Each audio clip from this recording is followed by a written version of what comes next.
What do you do when you learn your wife has turned into an internet meme? And a hypocritical one at that. That's just a couple of the things that went through my mind as I viewed the video I had just downloaded from my home server. I watched the video as I sat in one of our data centers early in the morning while waiting for all of the updates to complete on several of our servers. Allow me to explain just a bit. My name is Jim Fielding, and I work as an IT specialist for a bank with branches across the state. For the last 5 years, I've been married to Donna, and until now, thought I had a good, stable marriage.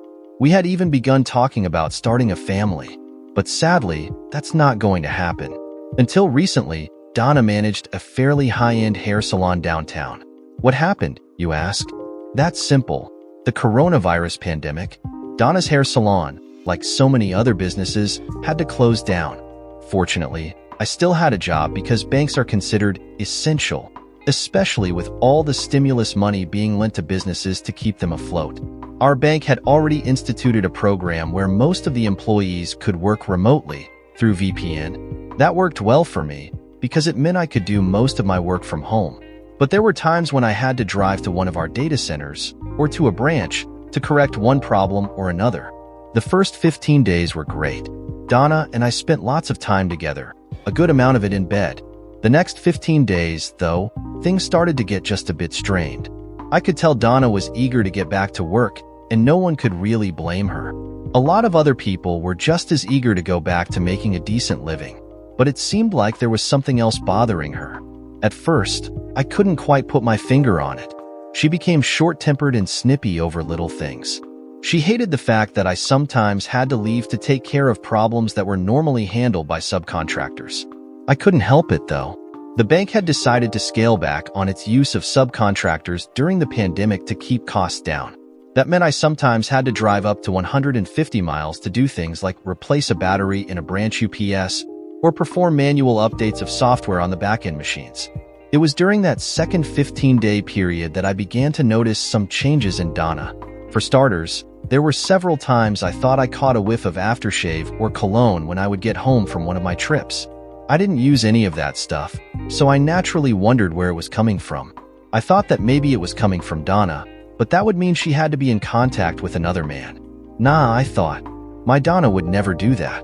Perhaps she had someone over to the house while I was gone. I wondered. But she never said that was the case.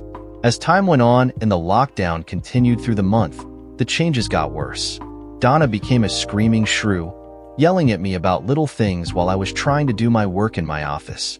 Then the state health department issued a series of new rules and guidelines about social distancing, wearing masks, and other things. Some of it didn't make a lot of sense to me, but I'm an IT person, not a medical professional, so I figured I would do my best to follow the rules so long as they made some kind of sense.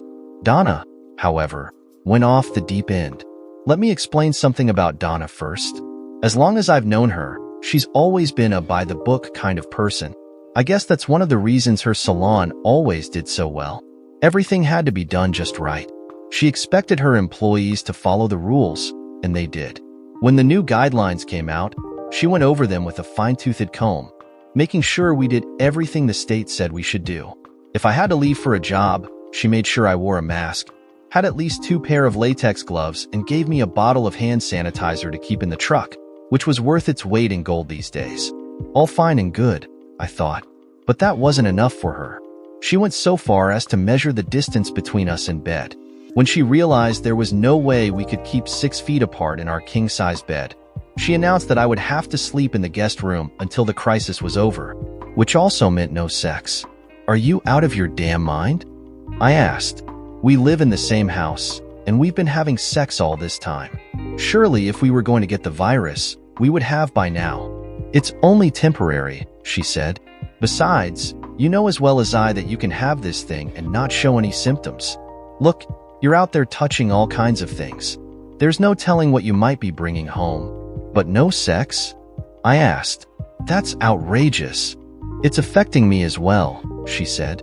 I don't like it any more than you do, but the rules are the rules, and we have to follow the rules. But it didn't end there. Being one to go by the book, Donna decided that we could no longer share the same bathroom or eat at the table together, since that would put us closer than 6 feet apart.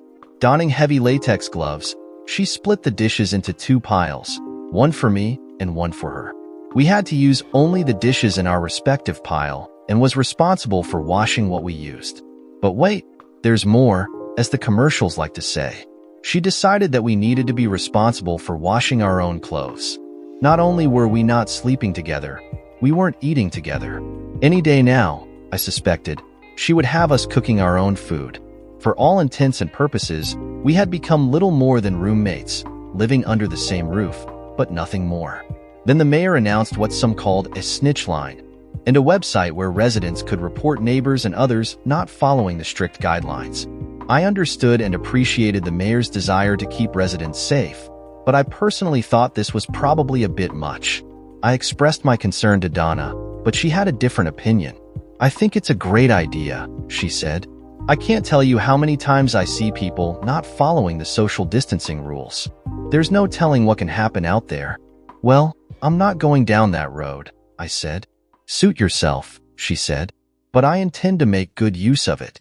"You're not going to snitch on our neighbors, are you?" I asked.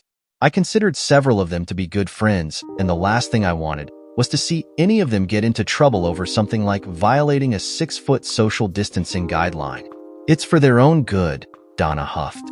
"If they don't care enough about their own health and well-being, then someone else needs to." "But Donna, we have to live next to these people, even after the pandemic is over. These are our friends, our neighbors." "Well then, they'd better play by the rules," she said haughtily. "I don't want to see one of us get sick because they were careless. All I'm going to say is just be careful. You do know we have sunshine laws in this state, right? If they find out you were the one who turned them in, it's going to affect both of us. And I damn sure don't want to lose any friends over something like this. If they follow the rules, they have nothing to fear," she said. I couldn't believe what I was hearing. I shook my head and went to my office. That's when I realized my wife had turned into something of an internet meme. I had read about this in a few articles I saw online, some from various bloggers, but I had read some posts about them at more than one mainstream outlet. Karens, they were called. One site I read called them the policewomen of all human behavior, the kind of suburban woman who calls the cops on kids' pool parties. Another article described them as having a sense of entitlement, selfishness, a desire to complain. There were other articles that said similar things, and still more that sounded like psychobabble to me. But as I thought about them, I could see elements of Donna in what the writers were describing. Was that my Donna? God, I hope not, I thought to myself. The next few days, I watched her closely. She spent a lot of time at the window, looking around at what the neighbors were doing. I know she called the snitch line a couple times when she saw some of the neighbor kids playing in a yard across the street. Nothing happened when she called the first time, but about an hour after her second call, a police car stopped and an officer spoke to the kids and one of the parents who lived at the house. After a few angry words were exchanged, the exasperated parent brought her children inside and the others left. I only hoped the family who lived there never found out Donna was the one who ratted them out. There were other signs that things weren't as they should be in the Fielding household. I noticed, for example, that since the lockdown began, Donna seemed to make an excuse almost every single day to go to Walmart or another store. Ordinarily, I wouldn't notice, except that Walmart was only a 10-minute drive from the house. Donna is a very organized shopper who generally doesn't waste time in stores. She makes a list for the week's groceries, goes in, gets what she needs, then comes back. It's not like her to just buy one or two things at a time. That means an ordinary trip to Walmart for her normally lasted not much more than maybe 45 minutes to an hour at most. But now, she would be gone for as long as 3 hours, and maybe come home with a single small item for dinner. I knew there were lines as the store was controlling their doors, but something about this just didn't add up. On top of that, there were days that she would actually get dressed up, just to go to Walmart. Who the hell does that? Why not just wear jeans and a sweatshirt like she normally did? I wondered. Why did she have to dress up like she was going out? I asked her about it a couple of times, but she would only sigh and tell me she simply wanted to look nice. "Do you have a problem with me wanting to look nice in public?" she asked, with more than a little bit of attitude. "Not at all. I've just never known you to get all dolled up for Walmart." Making things worse, several times, she would run straight to the master bathroom, a room I was no longer allowed to use, and take a shower after returning. Why would she need to do that if all she did was go grocery shopping? For one or maybe two small items. I realized that when it comes to women, I may not be the sharpest tool in the box. But I certainly didn't just fall off the turnip truck last night. Something was going on, and I was determined to get to the bottom of it. Why would she get dressed up and leave for Walmart every day about the same time, only to be gone for up to 3 hours? Something was definitely rotten in Denmark. I tried to believe her. After all, I had seen some of the lines going into the stores myself, but 45 days into the lockdown, I knew something wasn't adding up. I pulled out my cell phone and called John Winthrop, an old friend from college who now ran his own private investigative company. "What's up, buddy?" he asked. He listened quietly as I explained the situation to him. "Damn, that doesn't sound good at all. Email me a recent picture of Donna if you would, and I'll get started. Maybe you ought to put some cameras in your house and have them stream to that server of yours." "Good idea," I said as I emailed a picture of Donna to him. "I've got some here that's not being used," he told me. "If you want, you can borrow those and set them up. Meet me over by your office this afternoon, and I'll get 'em to you if that will work." "That'll work," I said. "I'll be there about 2:30. She's usually back from Walmart by then." "Gotcha," John said. "Your office, 2:30. I'll be there. I just got your email, by the way." "Thanks." "No, thank you. I just want to get to the bottom of this." "You may not like what you find," John said. "I don't like what's going on now," I told him. "See you this afternoon, buddy." We ended the call, and I pondered his words for a moment. I may not like what he finds out, but I figured that sure beat the hell out of what's going on right now. Better to face it head on, deal with it, and move forward. I showered, changed, and left, putting a note on the kitchen counter letting Donna know I would be gone till later this afternoon. I met John outside the entrance to the building where my office was located. He handed me a box with 3 very small devices he said were motion-activated cameras that could be installed practically anywhere, even in smoke detectors. He also gave me a sheet that detailed the installation process. "I hope things work out for you, Jim. I'll get on this right away and let you know what I find out, okay?" "Thanks, John. I appreciate it." After he left, I went inside and found that some UPS batteries and several DVDs had been delivered while I was out. Checking my work email and our in-house ticketing system, I learned the upgrades and battery replacements were scheduled to be done this evening, after normal banking hours. Looking at the clock, I realized I had just about enough time to get home and set the cameras up before grabbing a couple hours sleep for the night. I got home and found that Donna still hadn't returned, so I grabbed my ladder and headed into the master bedroom, a place I had been exiled from. Out of curiosity, I looked in her hamper and found a pair of innerwear that looked like they had some crusty semen in the gusset. Disgusted, I set about my task. As I was finished installing the camera and the smoke detector, Donna came in the room. I could instantly detect the odor of a man's cologne on her, along with something else. "What are you doing in my room?" she asked. "Your room?" I asked in response. "The last time I looked, my name is on the mortgage, which means I can go into any goddamned room I choose to. And that includes the master bedroom, you know, the place where you and I used to sleep together." She recoiled from that. I rarely, if ever, talk to her like that. "Just so you know, I had to change the battery in the smoke detector. I'll be doing the same in the guest room and the living room." "Okay," she said. "You don't have to be so short with me." I said nothing and finished my work as she went into the bathroom to take a shower. From there, I went into the guest room, where I had been sleeping, and did the same. My next stop was the living room. After I finished, I replaced the ladder and went into my office to make sure the cameras would connect to my server. It took a few minutes, but I was happy with the results. The images were clear, and I could hear everything going on through the tiny microphones. I watched as Donna came out of the bathroom and put on a pair of jeans and a light sweatshirt. I hoped that nothing incriminating would be caught and we could move ahead. After I finished, I headed upstairs to what was now my bedroom. "I have to go to the data center tonight to install some updates on our servers," I told Donna as I got to the top of the stairs. She seemed happy to hear that I would be gone. "I'll probably be gone almost the whole night, so I'm going to get a couple hours sleep before I have to leave." "Okay," she said as she walked off, apparently unconcerned that I would be gone. It didn't escape me that she didn't even bother to say good night. I could remember a time when an announcement like that would upset her. I shook my head and went into my room, where I laid down and tried to sleep for a couple hours. I woke up when my alarm went off and stumbled into the bathroom, where I brushed my teeth and took a shower. I dressed and headed downstairs, where I made a sandwich and grabbed a cup of coffee for the road. Donna was sitting on the couch and didn't even say a word to me. I felt as though I needed to reach out to her, to say something. "Donna," I said from the dining room table. She turned to look at me. "Yes," she asked. "Do you still love me?" "Of course," she said. "Why do you ask?" "I was just wondering. You're never civil to me anymore. You never even tell me that you love me, and we haven't had sex in a long time."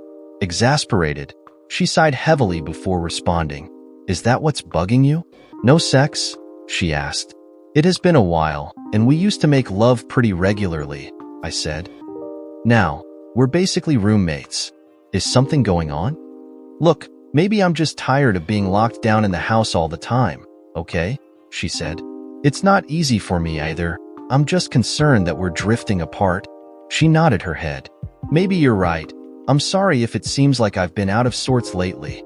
Maybe after all this is over, we can go somewhere for a nice vacation." "Yeah, that would be nice." Personally, I didn't think that would ever happen, but I went along with it. "Look, I'm going to be gone for most of the night to get these updates done. I'll call you when I'm ready to come home." "Okay," she said. "Thanks." She went back to watching her program. After I finished eating, I went into the office, checked to make sure my server was doing its thing, grabbed my briefcase and locked the door after I left. I looked at Donna as I opened the front door to leave the house. "I'm headed out now. Love you." She didn't even bother to look up at me. "Yeah, me too," she said. I stood there for a couple moments and realized that was all I was going to get from her. There used to be a time when she would send me off with a hot kiss, but I guess those days are over, I thought as I nodded my head. "Goodbye, Donna," I said, closing the door behind me.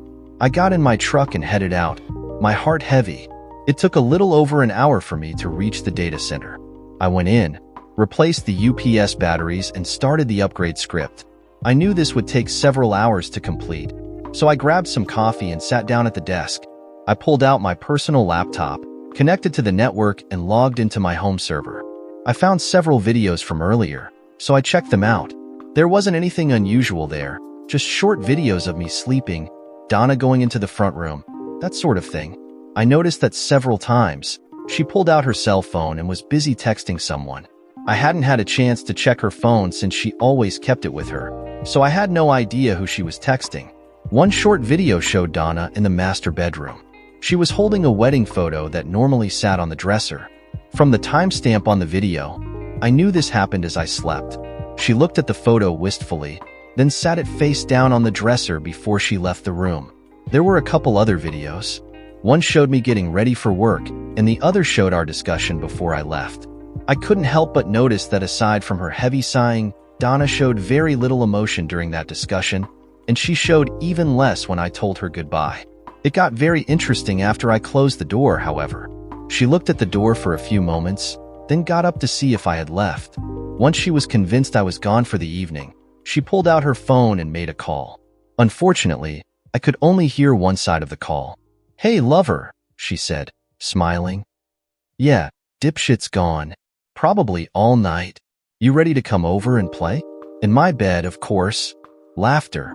"And anywhere else you want." "You want me to do what? Really? Okay, just for you. Hurry and get over here. I am getting excited just thinking about you." "Yeah, okay. Love you, stud muffin. See you soon." What the hell? I asked myself. It was now clear to me that Donna no longer loved me and had fallen in love with someone else. As I watched, Donna went upstairs to the master bedroom. She picked up our wedding photo and giggled as she looked at it. "Don't you wish you were here so you could watch me?" she asked before putting the picture back, face down. The next video showed her back in the front room, standing naked as she looked out the window. A few minutes later, a car pulled into the driveway. She opened the door and stood naked as a man stepped onto the porch. He smiled and took her in his arms, kissing her deeply. She responded. It had been a long time since she had even touched me, let alone give me a kiss like this. I felt as if my heart was being ripped out of my chest. They came into the room and I got a good look at the man's face. He looked somewhat familiar, but I couldn't quite place him. His dark hair was well cut and combed back, making him look like something you'd see in those pictures they often put up in hair salons. That's when it hit me. He was a hairdresser who worked in the salon Donna managed. I vaguely remembered meeting him once before when I stopped by to see her. "So, is the a-hole gone all night?" he asked her. "Yep, all night," she said with a huge smile. "Come on, let's go upstairs and have sex. I'm so excited for you right now." Then they ran up the stairs into what used to be our master bedroom. The video ended and I saw another had just been saved to the server, so I opened it. This video picked up where the previous one ended. Donna and her lover were in the bedroom and she had gotten on the bed. "It's not our marital bed anymore," she said. "I kicked him out of the bedroom just like you suggested. This is my bed now.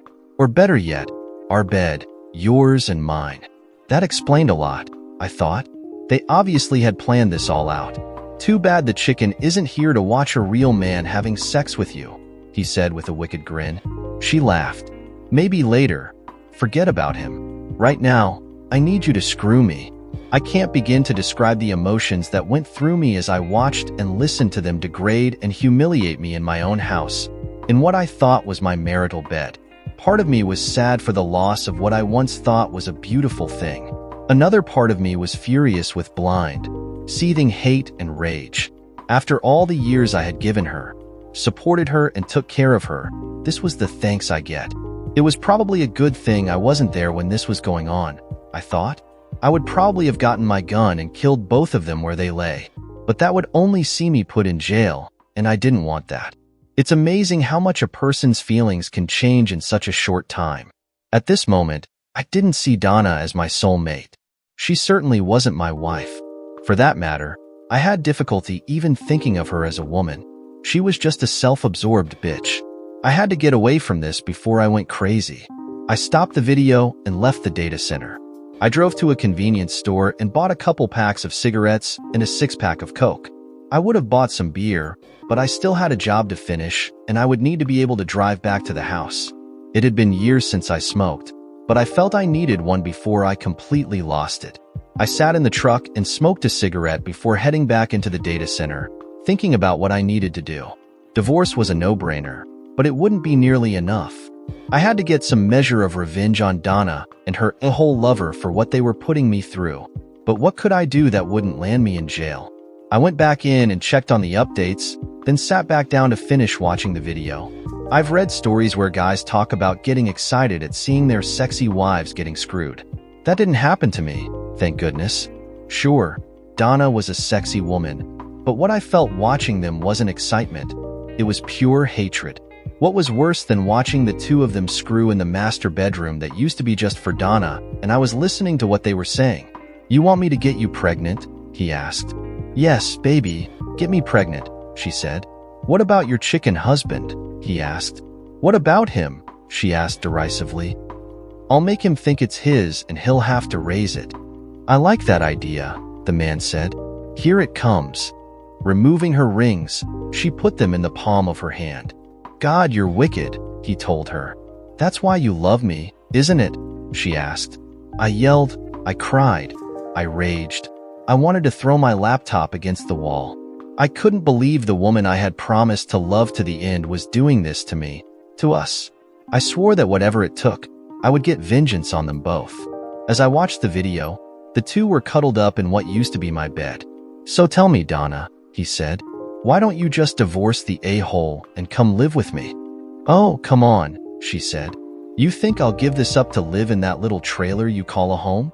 Look, I love you, and I love the sex, but I can't afford to divorce him right now. I need the money." So, I thought, that's all I am to her now.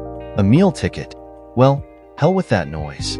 I stopped the video and went online to check our account. I did all the usual stuff. Opened a new account in my name only and put half of all our money into it, then paid off and canceled our joint credit cards.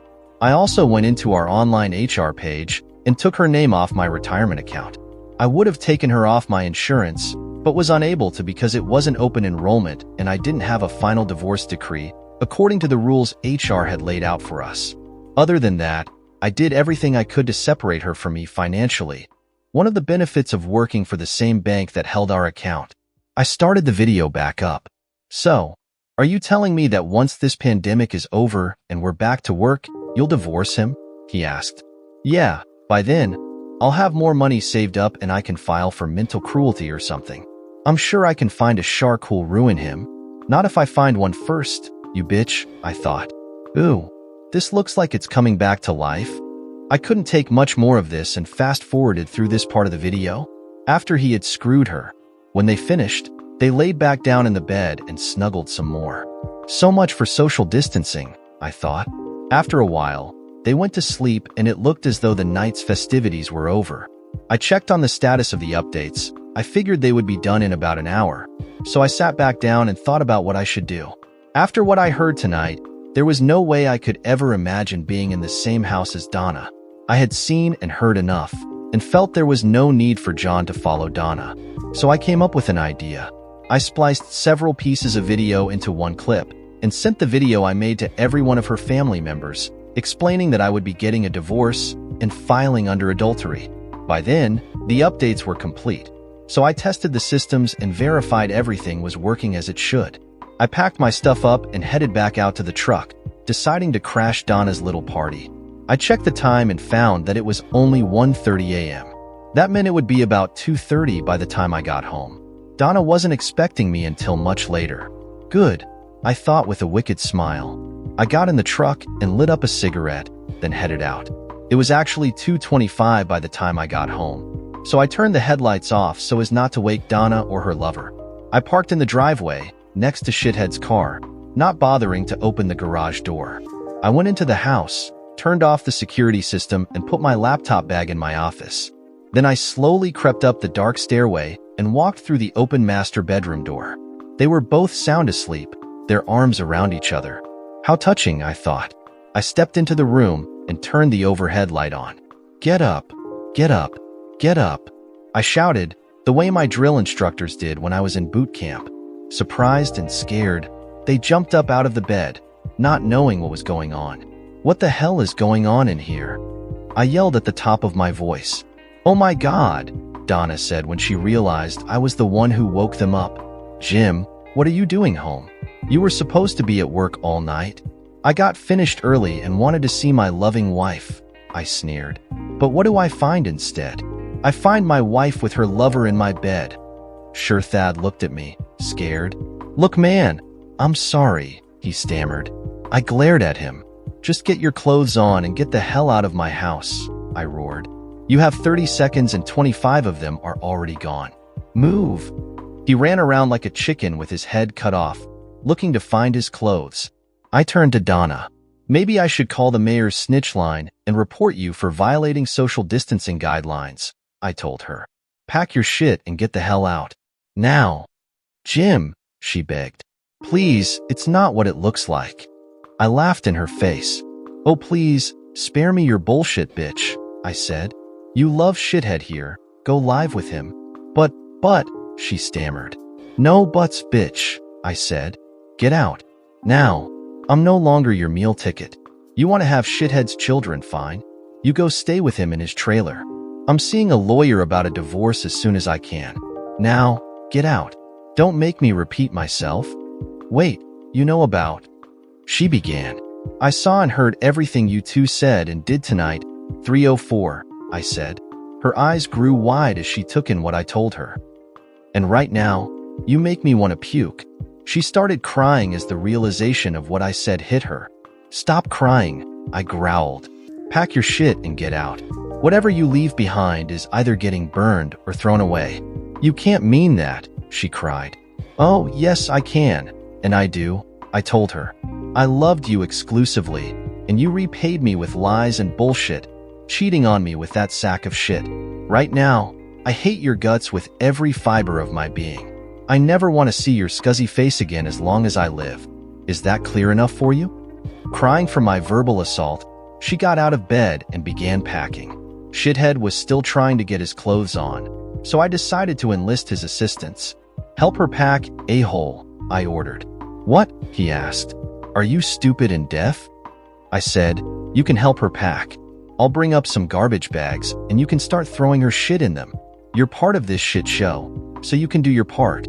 I went downstairs and came back with a handful of large plastic trash bags. I threw them on the bed. Now, get to it. You have 5 minutes. After that, everything else is getting tossed or burned.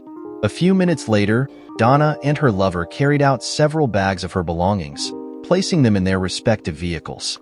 I found Donna's purse and pulled off her house key, then grabbed the garage door opener out of her car.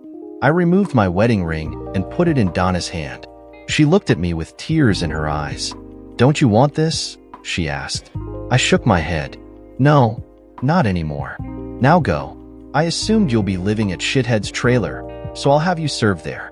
Just leave me the address so I can give it to my attorney." She wrote an address down on a piece of paper and gave it to me. "I'm sorry," she said. "Yeah," I told her. "You are. And I'm sorry I ever laid eyes on you." Crying, she left the house. I watched as her and Shithead drove off. I closed the door and locked it. Exhausted, I laid down on the couch and fell asleep. It was almost 8 a.m. when I woke up. Realizing I had a lot to get done, I called my boss and asked for the week off, telling him what was going on. "No problem, Jim. You've got a ton of comp time coming to you anyway. Take what you need. And thanks for getting those updates finished last night." "You're welcome," I said, ending the call. I then called John to let him know there was no need for him to follow Donna, relating the events from earlier in the morning. "Damn, I'm sorry to hear that, Jim, but I'm glad you found out when you did. Let me know if there's anything I can do for you." "Thanks," I said. "I'll get your equipment back to you, and we can settle up." We ended the call, and I refreshed my coffee. I began searching for a family law attorney and found one who worked from his home. I called, and he agreed to meet with me through some kind of teleconferencing system his firm had set up. After I got the email with the details, I signed in, and we were soon chatting face-to-face between our living rooms. I explained what happened and what I wanted, and he responded by telling me the divorce laws in our state.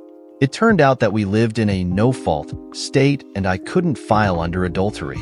Her adultery, however, could, and probably would, be used to prevent her from getting any alimony or support. The downside was that I would probably have to sell the house and give her half the proceeds. That was fine with me, since I really didn't want to stay in the place anymore.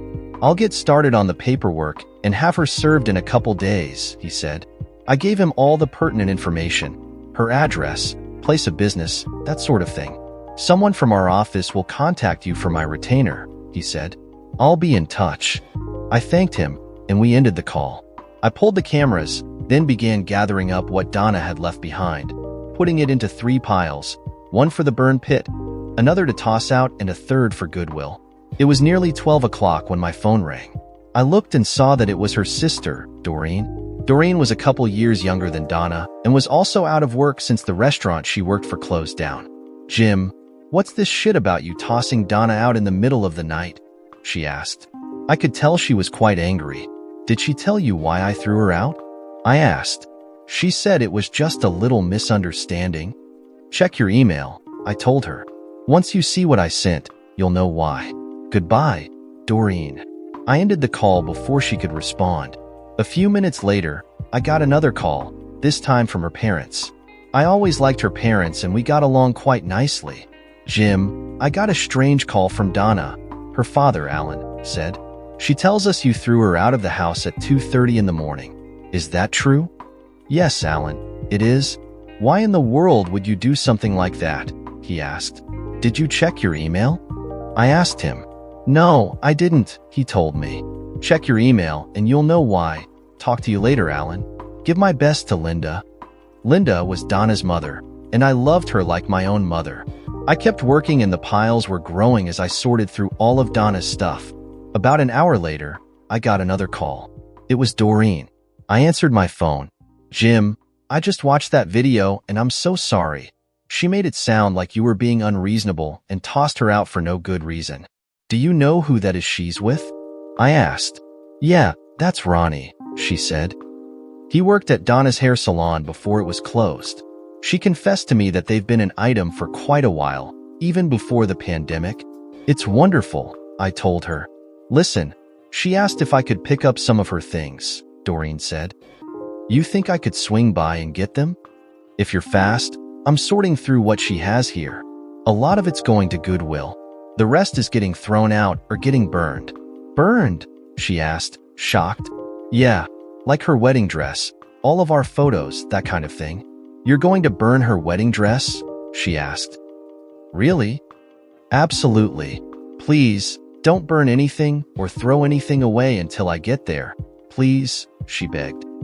I may want to keep some of that stuff myself. Like I said, you'd better hurry, I told her. I'll be right over, she said. I stopped and went out back for a cigarette and a cup of coffee. About the time I sat down and lit up, my phone rang again. Damn, won't these people just leave me alone? I asked myself. I looked and saw it was Alan, so I answered. Alan. Jim, I owe you a huge apology. I saw that video and I've never been more disgusted in my entire life. Those were just the lowlights, if you know what I mean, I said. I have a lot more of that crap. We've seen all we need to. Linda's a mess over all this. We let Donna know in no uncertain terms she's not welcome here anymore. Look, Jim, we both think the world of you. If there's anything you ever need from us, just call, okay? Thanks, Alan. I appreciate that. We ended the call and I went back inside. By then, Doreen was knocking on the door. I opened it and saw her standing there in a pair of short shorts and a cropped t-shirt. Hi, Doreen, come on in. She came into the house, flipping her long blonde hair back over her shoulders. I'm sorting her stuff upstairs if you want to come up and go through it. That sounds good, she responded. I picked a trash bag and handed her. She smiled as she took it. What, is this what passes for luggage in your house now? She asked. I laughed. For her, yeah. And she's lucky I'm using a clean bag. It was her turn to laugh.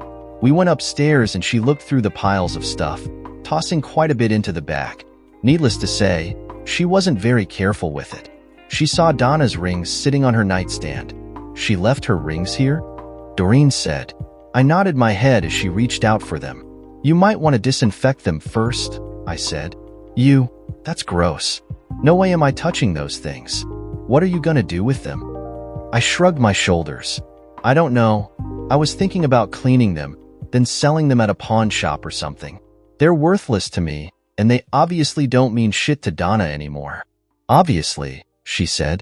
Well, I'll let you grab what you want. I'm going out back for a bit. Feel free to come out if you feel the need to talk or something. Okay, she said. I warmed up my coffee and went out back for another cigarette. A few minutes later, Doreen stuck her head out. Mind if I join you? Not at all, I said. She came out and sat in a chair opposite me. I didn't know you smoked. I quit some time ago. Started back up last night after I saw that video. Nasty habit. Mind if I join you? It's a free country. I was surprised that she smoked as well. She pulled a pack out of her purse and I offered her a light. She sat back after and looked at me before speaking. My sister is an idiot. I can't believe she treated you as bad as she did. You don't know the half of it, telling her how Donna kept us apart, claiming it was because of the virus.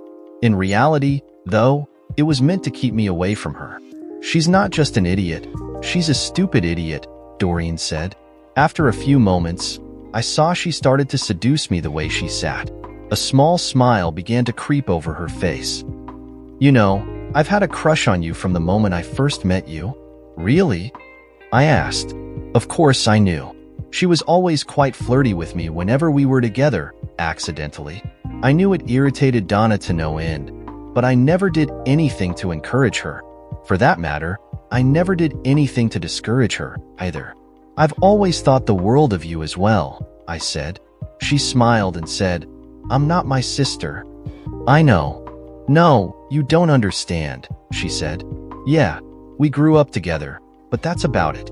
She's always been self-centered and more than a bit narcissistic. I can't tell you how many times she got me in trouble with our parents. Then she'd go and do the same exact thing.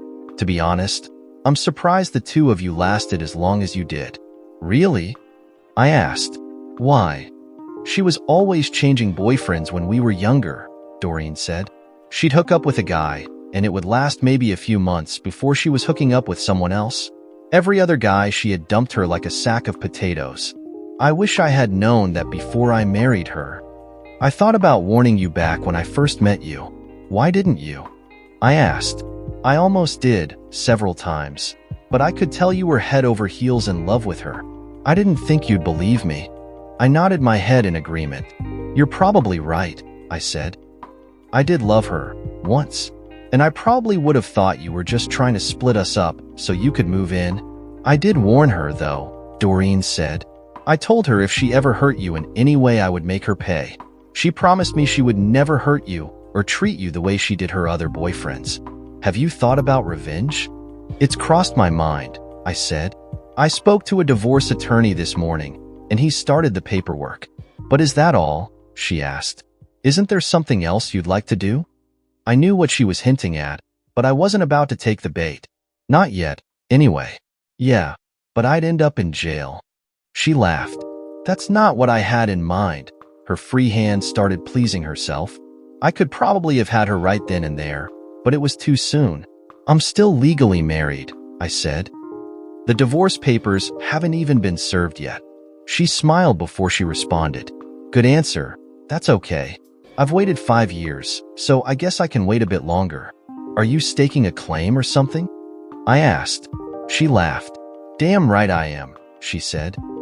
Donna screwed up big time, but like I said, I'm not my sister. I'm strictly a one-man woman. Always have been. I smiled back at her. That's good to hear, but I'm a bit surprised. I figured you'd have men lining up. Nah, most of the guys I know are either a-holes stuck on themselves or mama's boys. That's a shame, I said. Not really, she told me. Truth is, none of them can hold a candle to you. I just want to know one thing. What's that? Is there any chance that you'll take her back? She asked. I shook my head. No, none whatsoever. She burned that bridge good last night. Too bad for her, I guess, Doreen said. She looked at her watch. I've got to get going. I promised Donna I'd have her stuff back to her this afternoon. Is there anything you want me to tell her? Tell her I spoke to a lawyer this morning, and she can expect to be served in a couple days or so. I'll tell her, standing up. I really am sorry about what she did to you. Thanks, I'll be okay though. I know, wrapping her arms around me. Let me give you something to help take your mind off things. I started to say something, but found myself getting the deepest kiss from the softest pair of lips I have ever encountered. Are you on Skype? She asked when she backed away. Yes, I am. I wrote down my Skype handle and handed it to her. Good. I'll meet you on Skype this evening and I'll let you know how it went, okay? Yeah, I look forward to that, I said. I helped her carry the rest of Donna's things to her car and kissed her after she got in. I watched her drive away, then went back inside. I hoped I wasn't jumping out of the frying pan into the fire, but I didn't see any deception on her part at all. I grabbed another soda and started for the back door when my phone rang again. This time it was Donna. What the hell did she want? I wondered. What do you want? I asked when I answered the call. You scumsucker, she screamed. How could you do that to me? Do what, bitch? You know what? She yelled. You sent that horrible video to my parents and my sister. Now they all hate me. Why did you do that? Why do you think? 304? I asked in response. As I recall, it was you who cheated on me. It was you who lied to me and stabbed me in the back. I loved you exclusively for years, and you do this to me? You actually thought you could get me to raise Ronnie's child? Screw you. Bitch. And that shithead. Stop calling me that, she said. I knew she hated that word, which is why I used it, but I didn't care. Why? Isn't that what you are? A worthless, no good lying, cheating bitch? Face it, bitch. That's all you've ever been, and that's all you'll ever be. We're finished. I spoke to a lawyer this morning, and you can expect to be served with divorce papers in a couple days or so. Meanwhile, I don't want to hear or see you ever again. Jim, please, I'm begging you, she cried. I'm so sorry for what I did. We can work through this. No, we can't. You destroyed me with your cheating, and I'm through putting up with your bullshit. You made your choice. Now you get to deal with it. Goodbye. And I'm serious when I say I hope to God I never see you alive ever again. I thought I heard a sob, but I frankly didn't care. I ended the call and instantly blocked her number. Later that evening, Doreen contacted me on Skype. From what she told me, Donna wasn't too thrilled with the condition her things were in. Too bad, I thought. I told Doreen about Donna's call, and she had a good laugh. It serves her right, she said. We talked for a bit longer before we ended the call. I thanked her for everything she had done and let her know it meant a lot to me. It's my pleasure, she said sweetly. I'll be in touch. We said our goodbyes, and I found myself fantasizing about having sex with Doreen. The next day, I finished sorting through the rest of Donna's things. I cleaned her rings, then took the pile of crap going to Goodwill and loaded it into the truck after stuffing it all into trash bags. After I dropped off the bags, I stopped at a pawn shop and sold her rings, getting a fraction of what I had paid for them 5 years ago. Oh well, I thought. If Donna wants them, she can go buy them back. I even mailed the pawn ticket to her at Ronnie's trailer so she could get them if she chose. I figured she would get the ticket in a day or two, so there might be a chance she could still get them if she wanted to. I'm not completely heartless, after all. I called John and arranged to return the surveillance gear he let me use. Getting back home, I tore the bed down and put it in the front yard, along with the dresser and the nightstands. I put a sign on it saying, "Free." With a couple hours, it was all gone. I gathered the rest of the stuff, which included her wedding dress and all the photos that included her image, and carried them out back. I pulled a 50-gallon drum out of the garage and stuffed all the crap inside it, then soaked it down and set it on fire. I stayed with the drum until everything had burned to ash, then made sure the fire was completely extinguished and placed the lid on the drum. I decided to let it stay where it was until it had cooled off enough to move. I went back inside and looked around to make sure I had exorcised everything in the place that might remind me of Donna. It looked a bit bare, but I figured it was worth it to not be reminded of her. By then, it was evening and I was exhausted. So I fried up some hot dogs and watched a bit of TV before going to bed. I slept in the next day, but still got quite a bit done. I opened the windows in the now empty master bedroom to air it out, then grabbed some spackle and filled in the nail holes.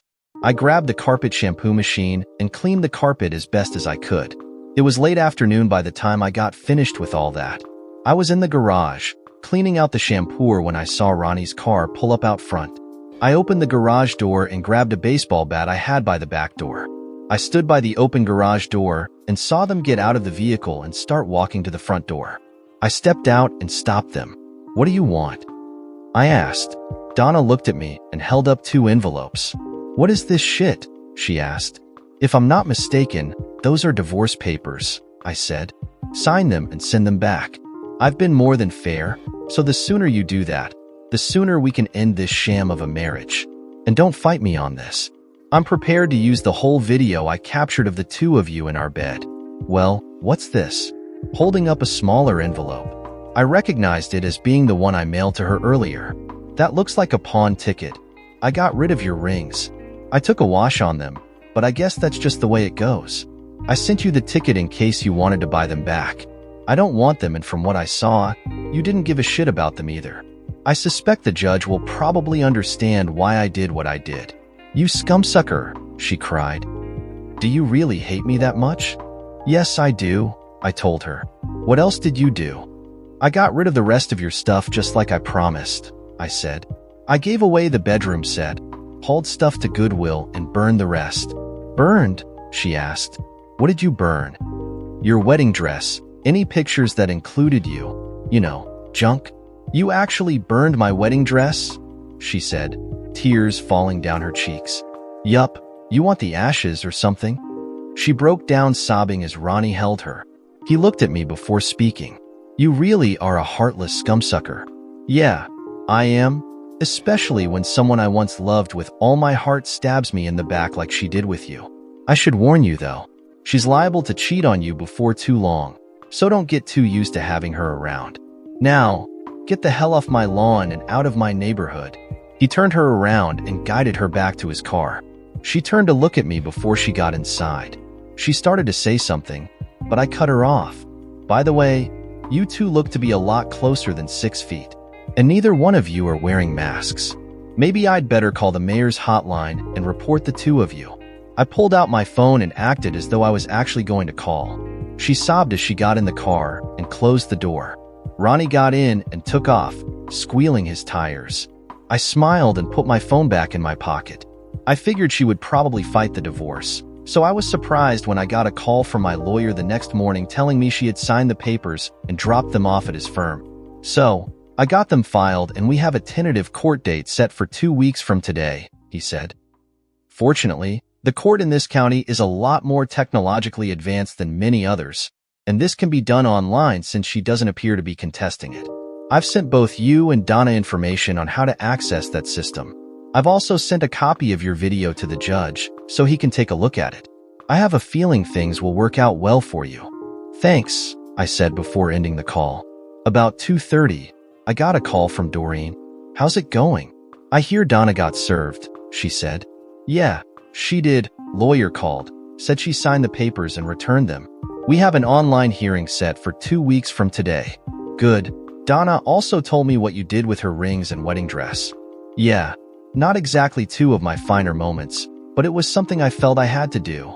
I can understand that, she said. I actually don't blame you. I would probably have done something similar. So, are you up to having some company for dinner tonight? Actually, I am, I told her. What did you have in mind? Well, I thought I'd make you some of my world-famous lasagna and garlic toast, she said. Think you can muster up some wine? Lasagna, huh? I asked. My favorite. Yeah, I think I can rustle up some wine. Good. I'll be there about 6:30 if that works for you. I look forward to it, I said. We talked for a while, then ended the call. Afterward, I headed out to grab a bottle of wine, stopped to buy some flowers, then came back and jumped in the shower. I shaved and dressed, putting on a clean pair of jeans and a polo shirt. I saw that I had a little bit of time before Doreen arrived, so I pulled out the good dinnerware, set the table, and placed some candles in the center. I felt a bit like a high school boy wanting to impress his first date. I had just lit the candles when the doorbell rang.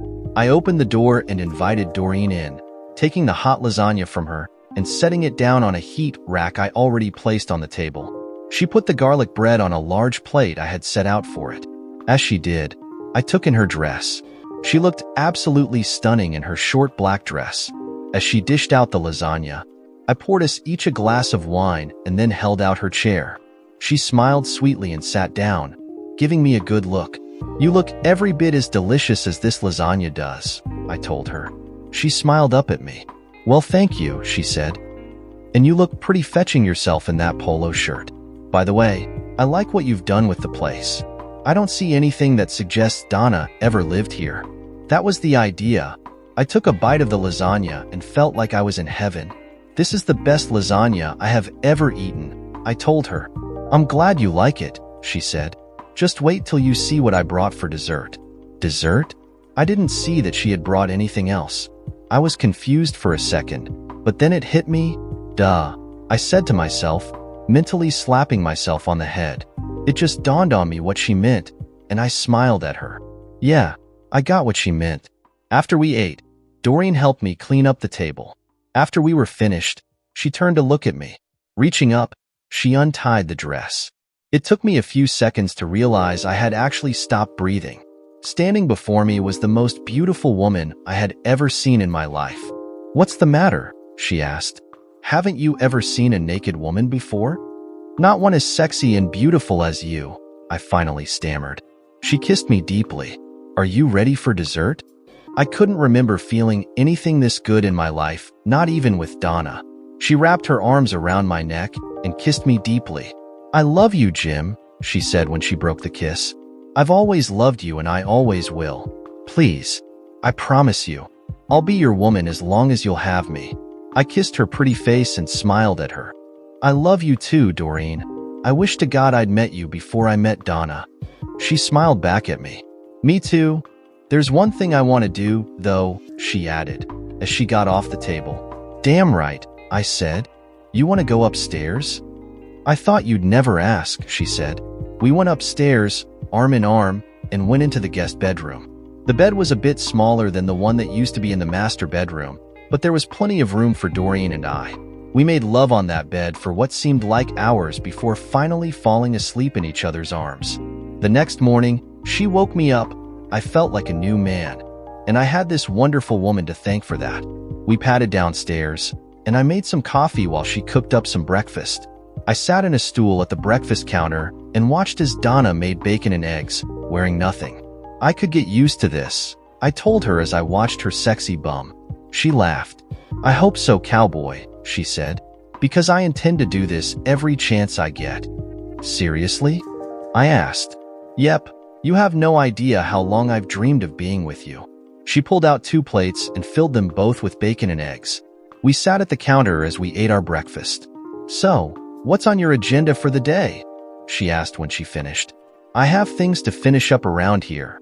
I need to start getting the place ready to sell. I have a feeling the court will order it sold anyway, so I might as well get a head start on it. I saw the master bedroom. Looks strange seeing it empty like that. Are you going to replace the master bedroom set? Eventually, but not before I know what's going to happen with the place, I told her. That makes sense. What's on your plate? I asked. Yeah, besides that, I said. Well, I had an idea I wanted to run by you. What's that? I asked. How about I grab a few things from my apartment and keep them here, and I stick around to help you out. That way, you can get the place ready for the market sooner and we can be together and get to know each other better. What do you think? I thought about it for a moment before answering. I like that idea. We just have to be careful though. The last thing I want is Donna filing against me. You're right, she said. But somehow I don't think that's going to be too much of a problem. I know my sister, and I suspect she's accepted the fact that the 2 of you are done. But I promise to be careful. If anyone asks, I'll say that I'm here helping you out through a difficult situation. I'll stay at my little studio apartment 1 or 2 nights a week, but the rest of the time I'll be here with you. I thought about it for a moment before answering. Consider it a deal. Good, she said, giving me a kiss. I want you to know I meant what I said last night. What's that? That I love you, she said. I've always loved you, and I'll always be here for you, no matter what. I'll never treat you the way Donna did. And I love you too, Doreen, I said, kissing her on the lips. I actually did love her, and I hope this wasn't just a rebound relationship. I'm already feeling better about all this stuff, and it's all thanks to you. She kissed me one more time before standing up. Well, I guess I'd better get dressed and head out. I'll be back this afternoon, okay? Sure, that works. Oh, wait just a second, I added, grabbing my jeans off the floor where they had been left last night. I pulled out my key ring and handed her Donna's old house key. Just in case I'm not here when you get back. I'll give you her old garage door opener as well, and I'll have to give you the security code for the alarm. After we got all that ironed out, Doreen headed upstairs, threw her dress on and headed out. The next 2 weeks were wonderful. Doreen spent most nights with me, and she was a huge help, especially after I went back to work. We got a lot done around the place, and even painted most of the interior walls. She understood the nature of my job required that I sometimes work late or out of town now and again, and she was perfectly fine with it. On those nights, she went back to her apartment, and we would stay in touch over Skype until she had to go to bed. The most important thing for me was developing trust, and Doreen seemed to sense that without me saying anything. If I had to work, I would make it a habit of letting her know, either with a call or a text. She would do the same if she had to make a run to the store or head to her apartment. By the end of the 2 weeks, it seemed like old hat to us both. It would be an understatement to say that she went a long way to healing my heart over those 2 weeks. It almost seemed like a pre-honeymoon, and we learned a lot about each other. It turned out we had a lot in common, even in our taste of music. Eventually, the date for our online hearing rolled around.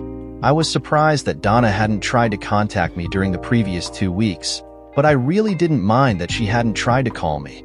Doreen came by and sat off to the side so she could listen in. I dressed for the online meeting and listened as my lawyer explained what would happen.